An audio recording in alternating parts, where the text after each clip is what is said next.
Bonjour, c'est Lucie, magnétiseuse près de Dijon. Je suis heureuse de vous retrouver dans cette nouvelle vidéo dans laquelle nous allons parler de légitimité. Est-ce que l'on est légitime dans sa pratique du magnétisme ou pas? Comment le savoir? Et d'ailleurs nous verrons si c'est exactement la bonne question à se poser. Donc parlons de légitimité. Qu'est-ce que c'est le fait d'être légitime dans une pratique, dans une activité? Eh bien c'est quand on nous reconnaît le droit d'exercer cette pratique. Donc en général, dans notre société, cette légitimité va être reconnue pour une activité, pour une profession, pour une pratique, par une attestation, par un diplôme, et qui sous-entend donc qu'on a fait des études. Mais c'est vraiment le diplôme qui nous donne la légitimité, on va dire, de notre apprentissage, qui nous donne la légitimité, ensuite, de pratiquer notre discipline.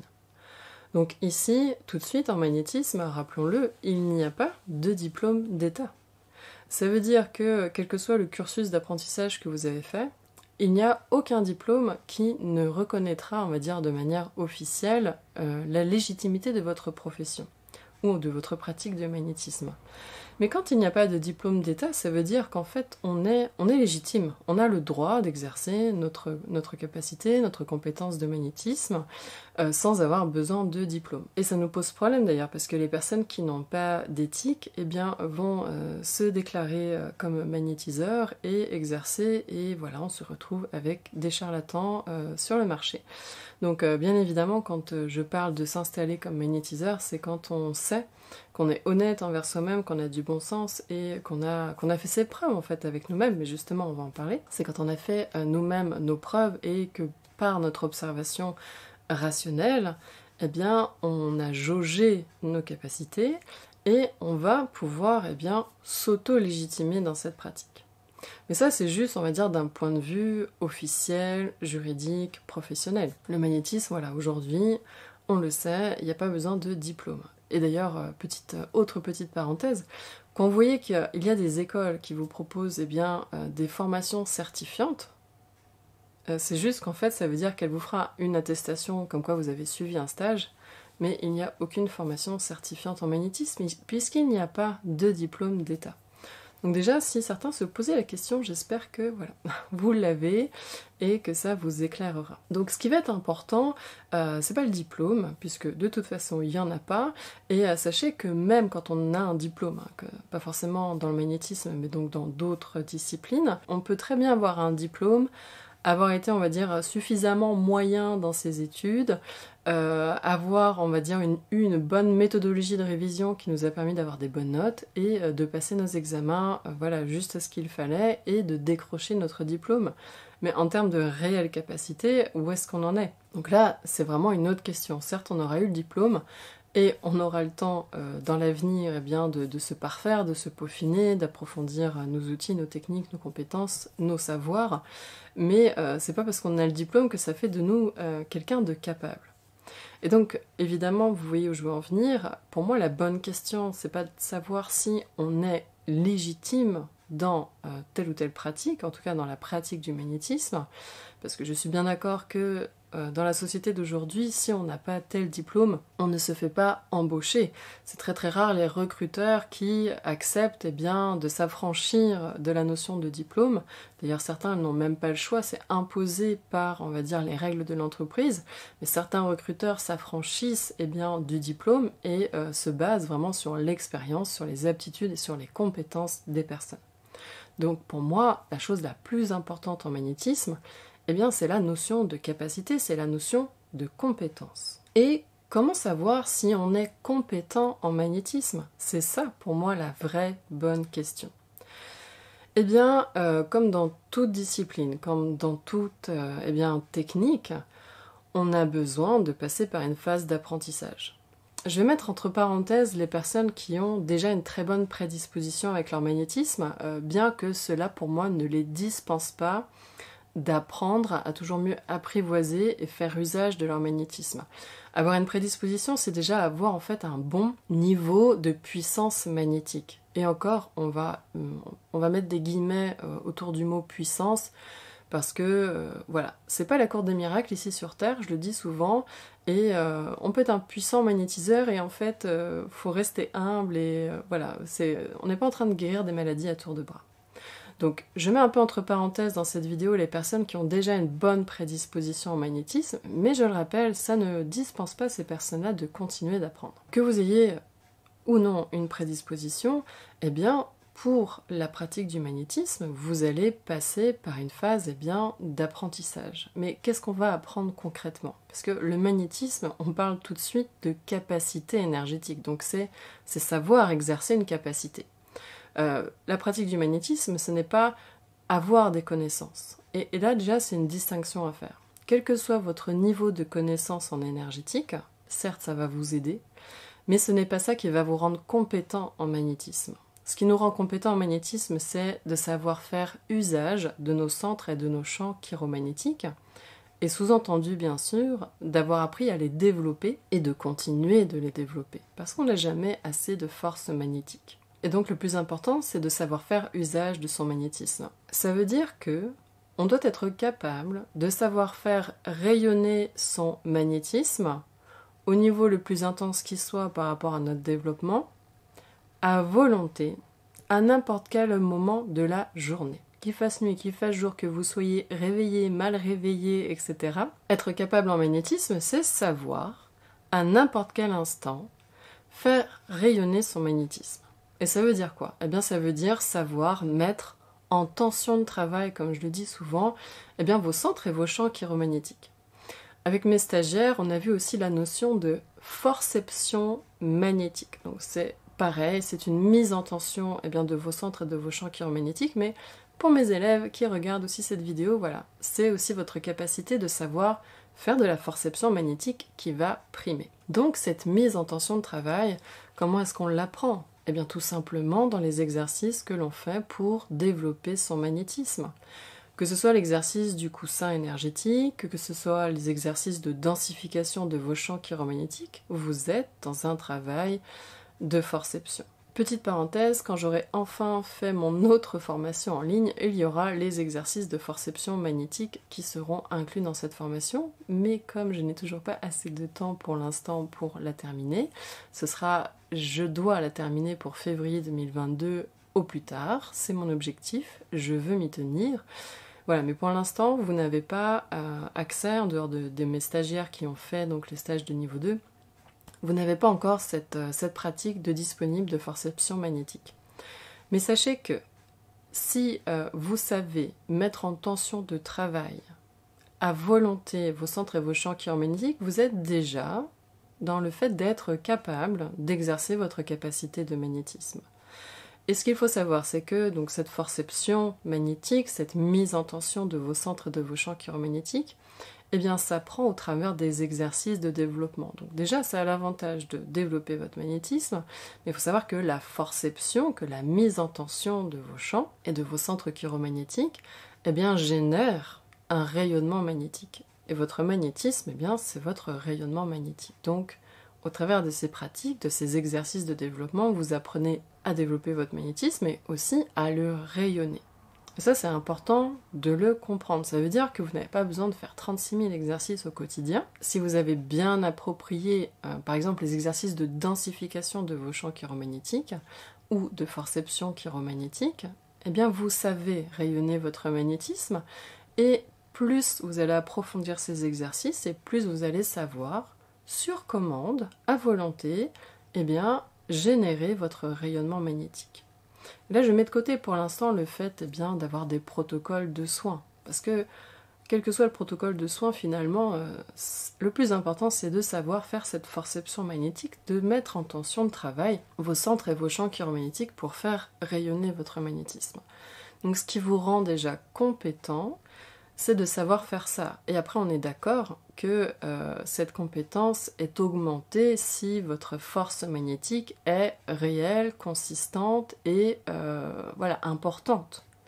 Parce qu'évidemment, si vous savez faire de la forception, mais que derrière, même quand vous êtes au maximum de votre forception magnétique, de votre mise en tension, mise en rayonnement de vos centres chiromagnétiques, sous-entendu, hein, bien sûr, les champs chiromagnétiques, mais comme c'est très long à dire à chaque fois, je me contente de dire les centres chiromagnétiques. Bien entendu, hein, si vous faites rayonner vos centres chiromagnétiques à fond, mais que bien qu'en étant à fond, eh bien, ça reste très faible comme rayonnement magnétique, eh bien, c'est qu'il vous reste encore eh bien, du travail à faire, du travail personnel, et vous allez continuer vos pratiques, je veux dire, pendant plusieurs mois, pendant plusieurs années, et vous allez donc augmenter progressivement votre force de magnétisme. Donc la première chose, c'est ça, c'est vous êtes capable en magnétisme, vous êtes compétent dans votre pratique de magnétisme si vous savez faire de la forception magnétique. Forception, ça veut dire donc mettre en tension de travail vos centres et vos champs chiromagnétiques, et de fait, ça fait rayonner ces centres et ces champs, et vous générez du magnétisme. Et bien sûr, cette forception magnétique permet de développer le magnétisme. Et c'est ça dont vous avez besoin. Viendra ensuite le temps, eh bien, d'apprendre à faire usage de votre magnétisme. Parce que du coup, la première étape, c'est ça. C'est savoir faire de la forception magnétique. Ensuite, cette forception magnétique, vous allez devoir eh bien, savoir la maintenir dans le temps. Et c'est là où des fois, c'est pas toujours simple. Parce qu'on va avoir besoin de gagner en endurance. Les exercices, eh bien, ils durent 20, 30 minutes, 40 minutes, hein, ça dépend des audios. Quand on fait un soin, ça peut durer, en tout cas chez moi, ça peut durer 1 heure. Voire des fois, ça m'arrive de déborder, je peux aller jusqu'à 70 minutes, 80 minutes dans les cas les plus rares. Mais je vois encore hier, j'ai fait 70 minutes. Donc du coup, ça veut dire être capable de maintenir cette forception magnétique dans le temps, dans la durée. Et sachant que, évidemment, vous allez vite vous en rendre compte de toute façon, c'est qu'on n'a pas que ça à faire. On n'a pas que de la forception magnétique à faire. On doit être concentré, on doit savoir manier son intention, parce que voilà, on doit qualifier notre magnétisme, on doit donner une direction à notre magnétisme, et c'est en ayant une intention ferme, claire et nette que l'on va informer, par nos ondes psychiques, nos vibrations psychiques, on va informer eh bien, notre magnétisme, on va lui donner une qualité, une propriété. Vous faites de la forception, puis en même temps vous faites d'autres choses. Et bien sûr, tout en faisant ces différentes choses, vous devez rester présent à la personne, c'est vraiment important. Si vous êtes que focalisé sur vos mains, eh bien, vous n'allez pas pouvoir lire eh bien, ce qui se passe dans le corps de la personne, observer même extérieurement ce qui se passe chez la personne, et prendre en compte voilà, tous ces autres éléments et ajuster aux besoins ce que vous êtes en train de faire. Est-ce que vous êtes en train de surcharger la zone que vous êtes en train de magnétiser parce que vous êtes trop concentré sur vos mains, alors que quand on magnétise, petit détail, mais quand on magnétise quelqu'un, faut pas être concentré que là où on est. C'est bien aussi de garder une sorte d'enveloppement intentionnellement, d'enveloppement de la personne, pour ne pas créer une sorte de tension magnétique à un endroit. Et du coup, ça rend votre magnétisme beaucoup plus, on va dire, fluide et intégrable au-dedans de la personne. Donc, savoir faire de la forception magnétique, consacrer du temps à ces exercices de pratique et de développement, c'est la base primordiale. Mais après, c'est dans le fait de savoir en faire usage et d'avoir à manier d'autres éléments, d'autres outils. Donc ça, c'est ce qui va ensuite vous rendre plus capable encore d'exercer et de pratiquer votre magnétisme. Et comme j'en ai déjà parlé dans une autre vidéo que je vous remets ici, qui s'intitulait « Prêt à faire vos premiers soins », bien dans cette vidéo, je vous donnais des conseils pour justement rentrer dans cette mise en pratique, en usage de votre magnétisme. Et dans cette vidéo, je vous disais que il fallait vous entraîner. Et c'est ce que je dis à tous mes stagiaires, donc en présentiel, avant même de vouloir faire des soins et de produire des résultats, le plus important c'est de vous entraîner et de vous familiariser avec le protocole que vous avez reçu. Parce qu'il ne faut pas griller les étapes tout simplement. Et une fois que vous êtes à l'aise, d'y mettre aussi votre touche personnelle, ça c'est important. Et là ensuite viendra le temps des résultats. Et peut-être que de toute façon, dans votre phase d'entraînement, vous aurez déjà produit des résultats, mais c'est pas là qu'on va mettre l'accent, c'est pas ça le plus important. Donc, pour monter en compétence dans l'usage de votre magnétisme, il n'y a pas de secret, il faut vous entraîner. Et s'entraîner, ça implique effectivement de demander à des personnes de votre entourage ou pas, si elles sont volontaires pour recevoir des séances de magnétisme. Et ces séances de magnétisme, il faut que ce soit clair dans votre tête et l'expliquer clairement aussi à la personne qui reçoit vos séances. c'est que vous êtes en formation et vous avez besoin de vous entraîner, et donc c'est pas un vrai soin de magnétisme, c'est un moment où vous vous entraînez. Ça veut dire que par exemple, vous êtes en séance, et si vous ne savez plus ce que vous deviez faire, vous reprenez vos notes et vous regardez, vous faites une pause, etc. Et puis vous dites après, ok, c'est ça qu'il faut que je fasse, etc. Et vous continuez. Ça veut dire que dans ces séances-là, dans ces séances d'entraînement, vous avez le droit de vous poser 1000 questions, vous avez le droit de bugger, vous avez le droit de vous stopper, vous avez le droit... Voilà, vous avez le droit à l'erreur. Et donc vous avez le droit de progresser. Donc, on n'est pas du tout là pour produire des résultats dans ces séances d'entraînement. Voilà, les séances d'entraînement, c'est pour faire de l'entraînement. Si on prend dans d'autres, par exemple dans d'autres types de formations, et là ça va encore dépendre des écoles, on est d'accord, mais en shiatsu, en massage, etc. Moi je me souviens, ma première année de shiatsu, on m'avait demandé 150 heures de pratique. Et en deuxième année, c'était 250 heures de pratique. Donc, rendez-vous compte. Si je vous dis, voilà, vous avez fait un stage en magnétisme, un premier stage, eh bien, il faut 200 heures de pratique. 200 heures, ça veut dire 200 séances d'entraînement. Donc vous vous rendez compte un petit peu, en fait, que c'est pas juste en ayant fait un stage de 2 jours, et moi je dis ça pour mes stages, mais pour moi ça s'applique aux autres stages, on doit s'entraîner. C'est pas parce qu'on a fait un stage qu'on est légitime. Et c'est là où ça vient apporter tellement de confusion. Parce qu'il y a des enseignants, malheureusement, qui prônent ça, qui disent ça, qui vous mettent l'eau à la bouche et qui vous disent eh ben, limite, à la fin du stage, vous pouvez commander votre plaque, afficher votre plaque à côté de votre porte d'entrée et recevoir de la clientèle. Bah, c'est faux. C'est faux et c'est dangereux. C'est vraiment très très dangereux. Déjà, la personne elle-même se met en danger, mais en plus, elle va mettre en danger les autres. Donc, moi, je vous dirai jamais ça, bien au contraire. Vous faites un stage avec moi, avec un autre, vous vous entraînez après. Vous vous entraînez. C'est pas pour rien que dans tout type d'apprentissage, eh bien, soit on va passer des années à l'école, soit on fait en alternance, mais on va pas pouvoir apprendre un métier quel qu'il soit en l'espace d'un week-end. Ben, en magnétisme, c'est vrai, et c'est, j'ai envie de dire, d'autant plus vrai. Parce que les capacités, elles vont pas se générer comme par magie. Il va falloir vraiment y consacrer du temps, des efforts, de l'énergie, et être discipliné. Donc, pour être compétent, il faut aussi s'être entraîné beaucoup en séance. Donc, vous avez des séances d'entraînement à faire. Et pour ces séances d'entraînement, pas besoin d'avoir des gens qui vont forcément mal. Vous pouvez très bien vous entraîner sur des gens qui vont bien. Et vous verrez que, comme personne ne va jamais parfaitement bien, ben vous verrez qu'en fait, vous allez prodiguer des bienfaits, même si c'est petit, même si c'est minime, parce que les gens vont déjà bien, mais vous allez pouvoir avoir le feedback de la personne, et ce sera déjà intéressant. Parce que ce que je vais rajouter par rapport à ces séances d'entraînement, ce que moi je vous conseille, eh bien, c'est que quand vous avez une personne, vous lui demandez de faire au moins 3 séances avec vous, mais vous pourriez très bien vous demander à la personne de s'engager sur 10 séances.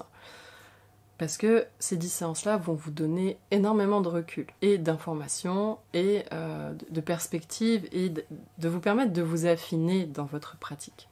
Et c'est ça qui est très très intéressant, qui est très très enrichissant. Donc à minima, 3 séances avec chaque personne. Prenez des notes sur ce que vous avez fait, pas forcément sur vos ressentis, mais sur ce que vous avez fait.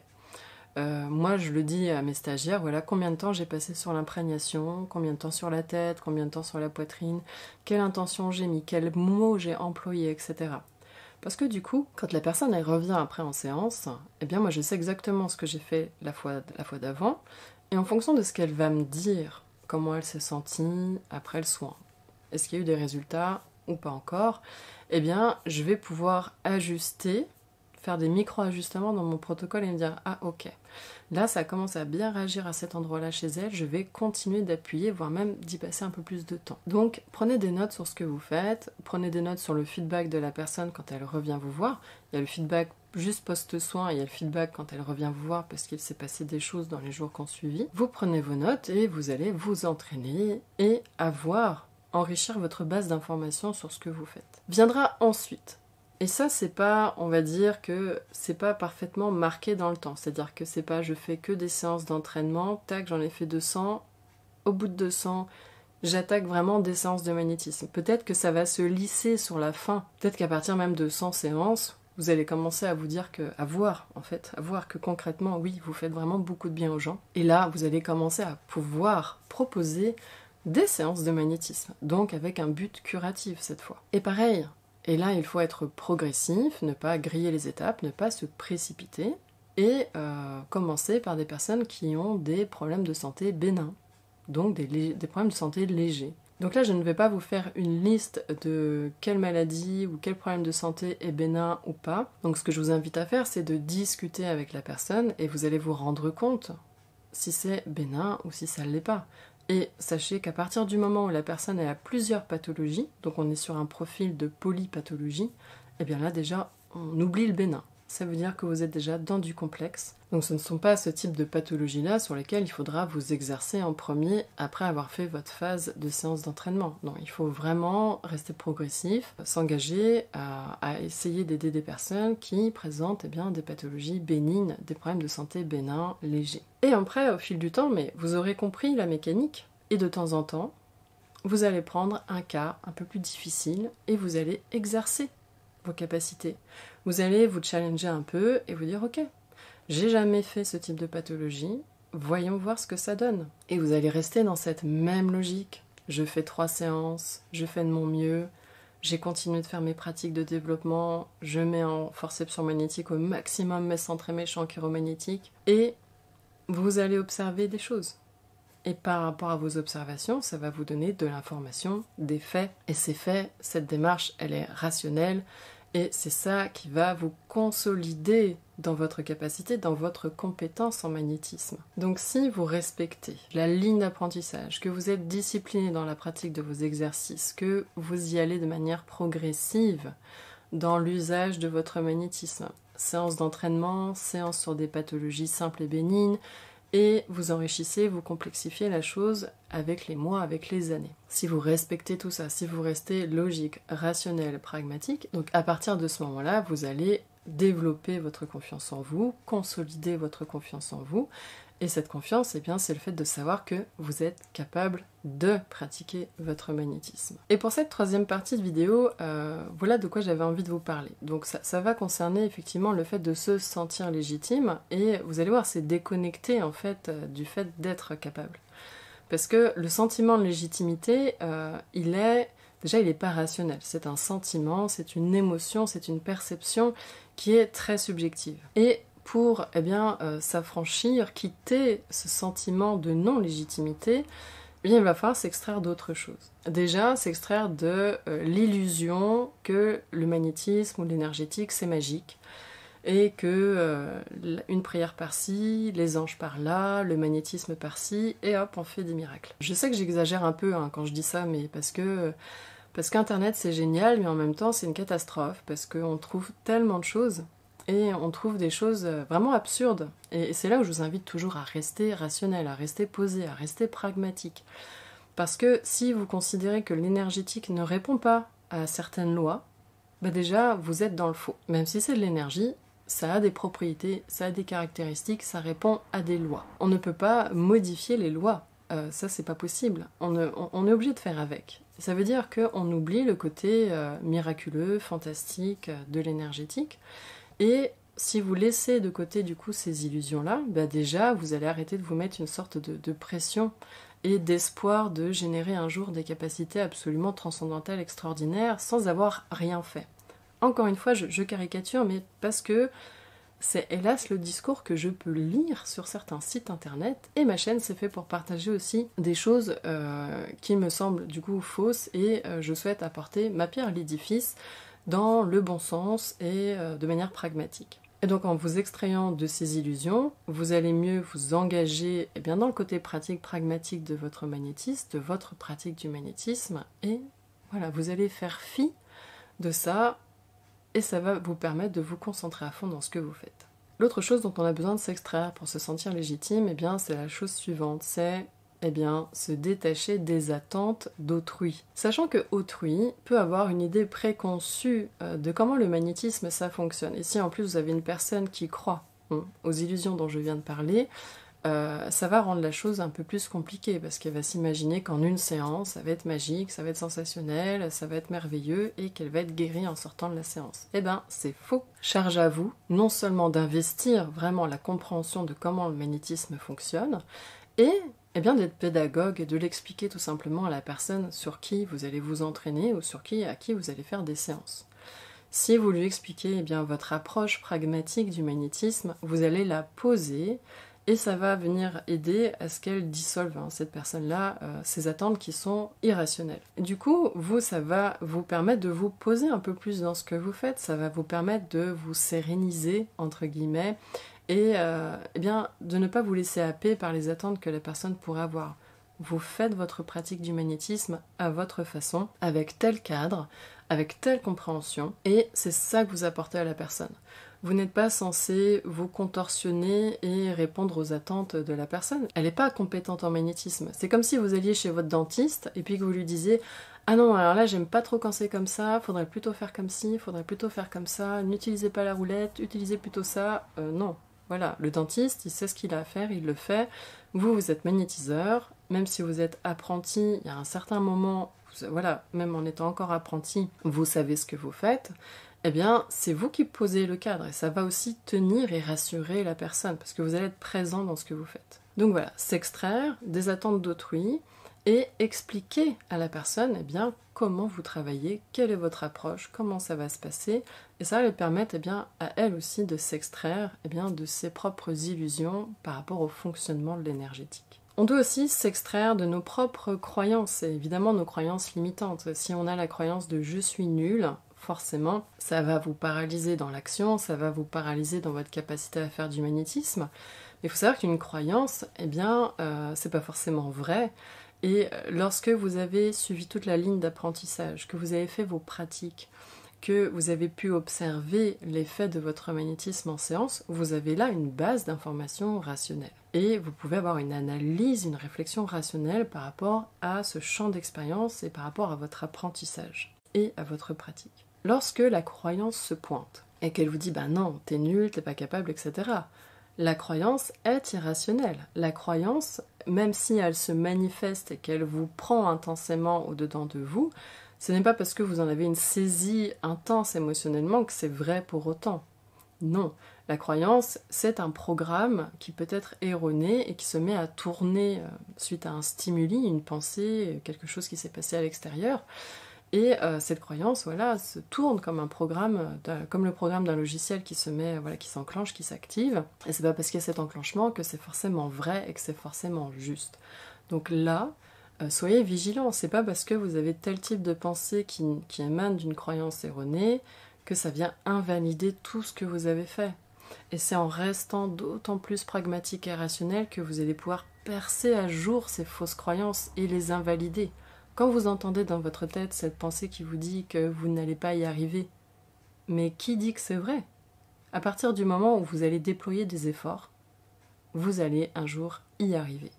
Et d'ailleurs, c'est le 4e point que j'ai envie d'aborder avec vous, et c'est le plus important. Et ce qui est le plus important, c'est que ce n'est pas la réussite en magnétisme qui compte, ce sont les efforts que vous déployez. Les efforts que vous déployez dans vos exercices de pratique, dans vos séances, dans votre vie d'ailleurs en général, parce que quand on déploie des efforts, eh bien on peut en déployer presque à l'infini, et ça veut dire que dans ce processus de fournir des efforts, vous allez de vous-même vous rendre compte de ce qui fonctionne, de ce qui ne fonctionne pas, de ce qui a été pertinent, de ce qui ne l'a pas été, et au cours de ce processus, vous allez de vous-même, au bout d'un moment, on n'a pas toujours cette clarté, cette lucidité première qui nous fait nous rendre compte tout de suite que ça va pas, on a besoin d'expérimenter un certain temps, mais dans le processus de ce déploiement de vos efforts, vous allez de vous-même ajuster les choses, modifier vos protocoles, vos façons de faire, votre approche, votre vision, etc. Vous allez vous raffiner dans ce processus de fournir des efforts. Et là où je veux en venir, c'est que le plus important, c'est que votre confiance, eh bien, elle s'inscrit dans votre capacité à faire des efforts. Votre confiance n'est pas inscrite dans vos réussites. Parce qu'une réussite, c'est quoi? C'est du temps, de la discipline, des efforts que vous avez consacrés pendant un certain temps, du coup, et qu'au bout de tout ce temps, au bout de tous ces efforts, vous allez à un moment donné avoir une réussite.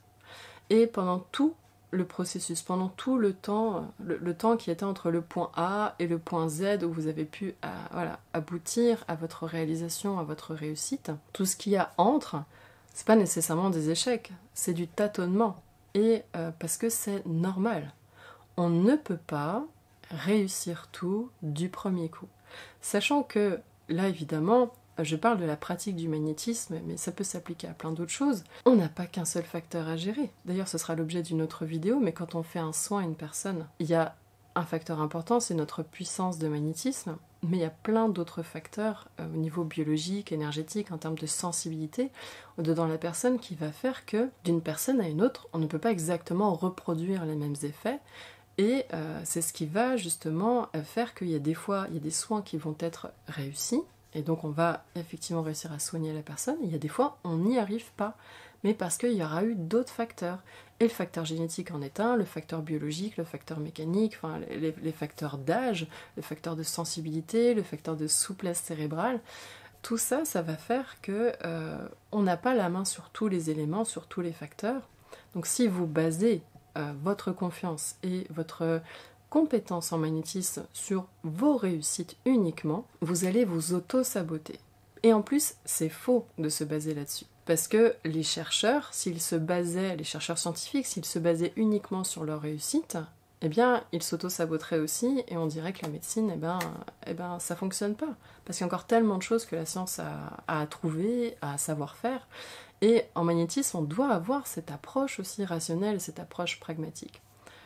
Si vous appuyez votre confiance en vous sur votre capacité à déployer des efforts, alors vous êtes assuré de conserver, de consolider, de fortifier votre confiance intérieure et votre sentiment profond d'être pleinement à votre juste place et, d'un point de vue pragmatique et rationnel, d'être pleinement compétent. Parce que je rappelle, en magnétisme, on fait de notre mieux. On n'a pas d'obligation de résultat. On a une obligation de moyens, c'est-à-dire de mettre tout en œuvre pour que vos séances de magnétisme soient réussies. Donc le fait d'être compétent en magnétisme, ce n'est pas d'avoir des réussites coup sur coup. Bien sûr qu'il va en falloir, sinon c'est qu'il y a un problème, on est bien d'accord. Mais être un bon magnétiseur, être compétent en magnétisme, ce n'est pas avoir 100% de réussite. Ça c'est faux. En magnétisme, on a une obligation de moyens. On n'a pas une obligation de résultat. On a une obligation de moyens, ça veut dire qu'on doit tout mettre en œuvre pour essayer d'aboutir à une réussite. Mais si on ne réussit pas, on aura quand même rempli nos obligations. Et donner son meilleur en magnétisme, c'est avoir sa routine de pratique personnelle pour développer ses capacités. C'est faire preuve de la meilleure concentration, de la meilleure intention possible pendant les soins. C'est faire preuve d'une présence bienveillante et respectueuse auprès de la personne, d'être en capacité d'écoute active et attentive. Et vous allez faire de votre mieux pour les séances. Tout ça, ça fait que vous êtes capable et que vous êtes compétent dans le fait de pratiquer votre magnétisme et de prodiguer des séances. Donc j'espère que tout ça va vous permettre de mettre en perspective ce sentiment de légitimité et de comprendre qu'en fait, là, le plus important, c'est pas d'être légitime ni de se sentir légitime, c'est de savoir où réside le plus important. Et le plus important, c'est que vous soyez capable de rayonner votre magnétisme à volonté et d'avoir un magnétisme suffisamment consistant pour faire des séances. Et qu'après, bien sûr, il y aura les autres outils à savoir manier dans les séances pour que tout se passe pour le mieux. C'est ça qui est le plus important, et si vous avez ça, vous êtes à 100% compétent, à 100% capable dans votre pratique du magnétisme. Donc voilà, j'ai terminé pour cette vidéo. Si vous l'avez appréciée, je vous remercie de mettre un pouce levé, de partager la vidéo. Et si vous avez des questions relatives au sujet que j'ai abordé ou si vous avez envie de partager quelque chose, je serai heureuse de vous lire en commentaire et de vous répondre. Et bien sûr, si vous n'êtes pas encore abonné à ma chaîne, abonnez-vous, comme ça vous ne louperez aucune prochaine vidéo. En attendant d'ailleurs cette prochaine vidéo, je vous souhaite une bonne pratique, une bonne consolidation de votre confiance intérieure et je vous dis à très bientôt.